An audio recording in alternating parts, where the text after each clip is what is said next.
Hello, welcome to the Setup Wizard overview video.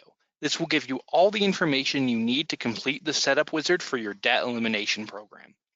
The program is designed to help you get out of debt as quickly and efficiently as possible.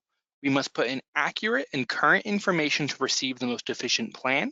In the Setup Wizard, we will be entering in current balances for your debts and bank accounts, updating any information as needed in relation to your accounts, and putting in payment dates and statement dates.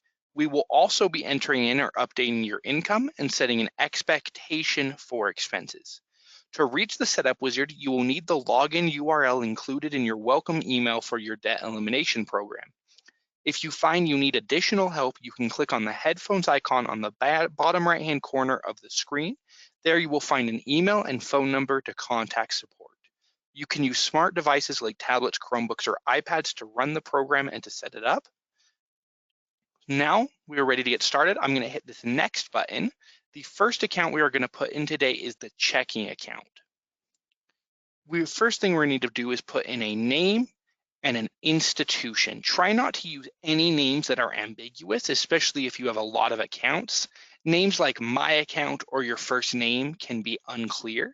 Names like bill checking, joint checking will often be more clear. In this case, this is my primary checking, so I will leave it with that name. The institution is the bank we have this account with. So as a quick example, I can put in Bank of America. That looks good, so I'm going to hit this next button. So now, whenever we see starting balance in the Setup Wizard, we want to put the current balance as of today. So I know this account, the balance is a little bit higher, so I'm going to put in the actual number, which is $585.76. We can also put in an interest rate. Since this is a checking account, there isn't one. And we can put in our statement date. This is the date that your statement is sent out to you, and if you are unsure of when that is, you can look at your statements or contact your bank to find out. So this statement is actually the last day of the month. That looks good, so I'll hit next. Now you will see minimum balance. This is an amount of money we do not want to go below in the program. Another way to think about it is by thinking of it as how much money is set aside from the program. If I have $1,000 in my checking account and I set my minimum balance to $600, then the program will see $600 it can use to pay debts and expenses and $400 as set aside for emergencies. For this account, I want to keep it at $500, so I will set the minimum to $500. That looks good, so I will hit save and continue. Now we're going to do the same thing with the savings account. Again, we want to put in the correct name and institution, then hit next. Again, we want to check the current balance, interest rate, and statement date.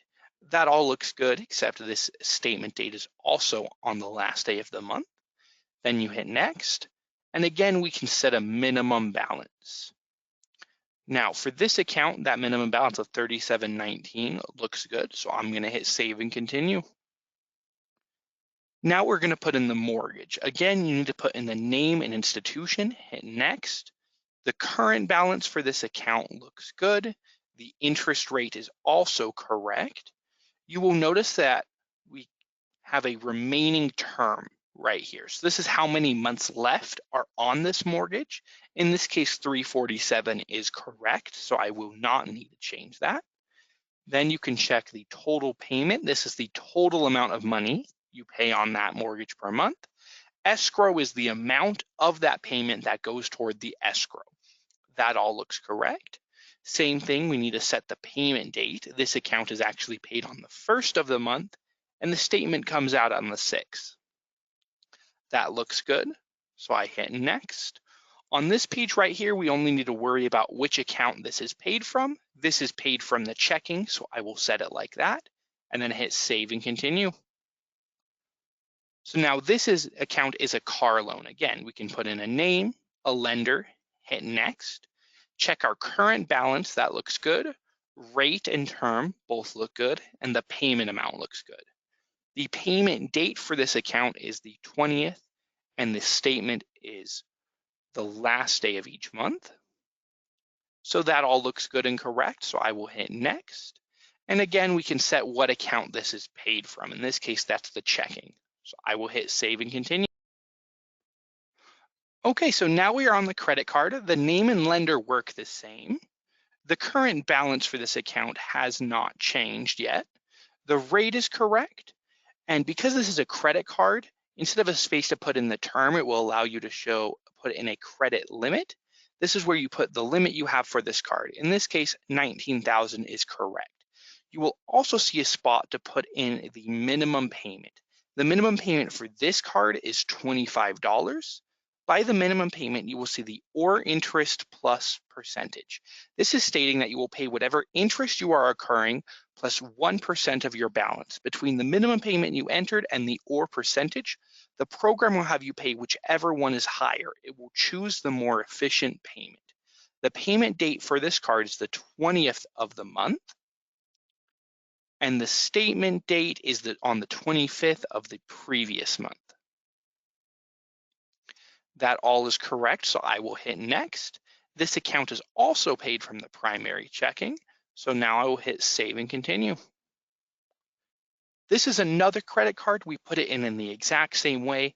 Name, lender, next, balance, rate, limit, minimum payment. This one is $20. Payment date, which in this case, that payment date is on the 15th, and the statement date is on the 20th of the previous month. Hit next. Set the account this is paid from, and you will notice that now we have a credit card in the program.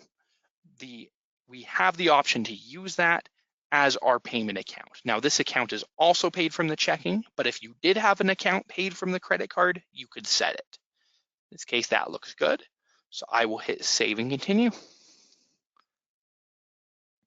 Now, if you had more accounts to add, you can press add account at the top left-hand corner to add them. You can click on bank account to add in checking, savings, money market, creditor/loan to add in credit cards, loans, lines of credit, or click on mortgage to add in mortgages and HELOCs. Now, I already have all the accounts inputted, so there is no need to add more. This entire page looks good, so I'm just going to hit save and continue. Okay, so now we need to put in the income. Again, we want to put in a name that helps identify what this income is. This first income is a paycheck, so I will name it paycheck. We can set the category to paycheck. The amount is the amount of money you get each paycheck. Frequency is how often this happens. So weekly is once a week, bi-weekly is every other week, for example, every other Friday. Semi-monthly is twice a month on 2 separate days. Monthly is once a month, quarterly is every 3 months, semi-annual is twice a year, annual is once a year. The next date is the next date this is going to get paid. In this case, this is on the 19th. Budget type, we can set whether this is a single deposit like a paycheck or salary, or if it's multiple deposits like commissions, tips. In this case, this is just a single deposit. We can click on advanced details and set which account this is deposited into. In this case, this is the primary checking. We can also set start dates and end dates. These aren't used very often. Usually those are only used as something's going to start or end a few months more in the future. For example, like a summer job. We can do the same thing here. So income 2 is also a paycheck, but this is from a side job. So I can put in side job paycheck. Set the category to paycheck. The amount looks correct. This is semi-monthly on the 15th and the 30th. The next time this gets paid will be the 15th. We can click on budget type. That's a single semi-monthly deposit, and this goes into the checking. When that looks good, we can hit save.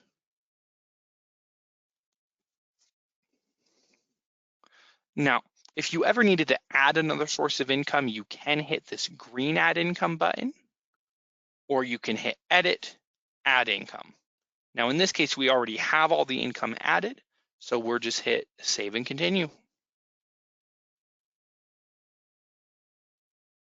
So this next page is where we'll put in an expectation for the monthly expenses. On the program, there's two ways to set up the expenses. The first is what we have here, one big number that represents everything that is not debt: food, water, power, etc. The second way is called itemizing, and that's where you have a separate budget for everything. You have a budget for food, a budget for water, a budget for power, etc. For the setup wizard, we just want to put in one big number that represents everything. You can itemize the budget later. You can also find this if you know what your average discretionary income is. If you know that after all your bills are paid, that you have 500 left over every month, you can put in the 500 and the program will figure out the average expenses. Remember that this page is for expenses. We already listed the debts on the accounts page and don't include them here. This is for anything else. Now 2,500 is the correct expenses, so I'm going to put that in. That looks good, so I'll hit save and continue.